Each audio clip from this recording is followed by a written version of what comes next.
ローウォーズファンの皆様、おはようございます。今回の動画では、キックアウトについて、考えてみようと思います。キックアウトに関する認識は、コメント欄でも、意見が分かれる話題になります。ギルドメイトをギルドから除籍するパターンは、大きく分けて3通りです。一つ目は、ギルドが定めた1週間の活動量を満たさなかった場合に発動する、除籍処分です。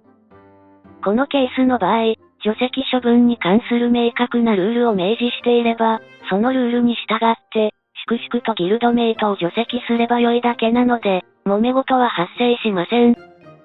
カーク信者のギルドの場合、1週間のギルドアクティビティポイントは、7000を上回ることと定めています。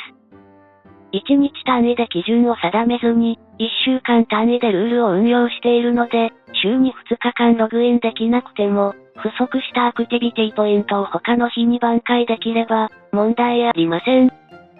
カーク信者は、過去に何名ものギルドメイトをキックアウトしていますが、その際に、心の中でつぶやく言葉は、いつも同じです。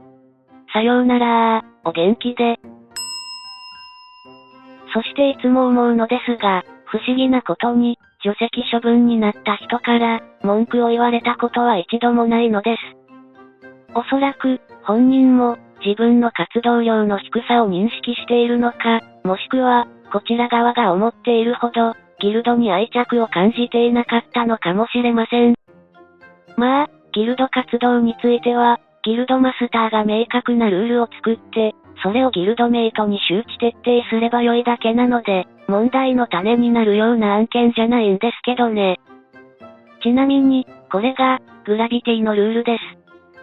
この画像を、ギルドの画像掲示板に貼り付けるだけでいいので、ギルドのルール作りは至って簡単です。参考情報として、グラビティでは、ララ掲示板という、無料で利用可能な掲示板を使って、ギルドメイトと情報の共有をしています。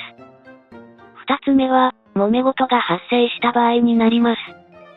カーク信者のギルドでも、過去に揉め事が発生したことが数回ほどありました。20歳以下の若者が、中高年のギルドメイトを年寄り呼ばわりしたり、アリーナや、グランドアリーナにて、ギルドメイトを何度も攻撃するといった案件でした。こういった際は、問題を起こしたメンバーをキックアウトすることが、ギルド内の秩序を保つ最適の対処法になります。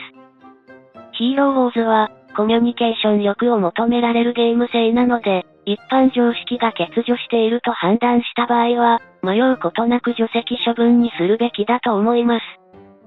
どういった人物がインターネット空間の向こう側にいるのか、正確に把握することは無理ですが、雰囲気はなんとなく伝わってきます。ゲームの中の世界といえども、礼節に欠けた振る舞いをすると、ギルドメイトから嫌われるので、注意が必要です。ギルドの中で嫌われるって、よほどのことだよね。さてさて、問題は、3つ目の除籍パターンです。新しい人を迎え入れたい時に、ギルドに空席がない場合は、さすがのカーク信者も困ったなぁと思ってしまいます。こういった際は、ケースバイケースになりますが、空席が自然発生するまで、加入希望者に待ってもらうしかないと考えています。まあ、大抵の場合は、なんだかんだと言いながら、ギルドメイトの誰かに声をかけて、めんごめんご、さようならって感じで、強引に空席を作るんですけどね。この件に関しては、ギルドイコール戦う集団ということを考えれば、致し方ない判断だと思っています。さて、動画終了のお時間になりましたので、今回はここまでになります。では、最後になりますが、ギルドから、キックアウトされた経験のある人は、チャンネル登録を、ぜひ、よろしくお願いいたします。それでは、今回も動画を最後までご視聴していただき、ありがとうございました。また次回の動画でお会いしましょう。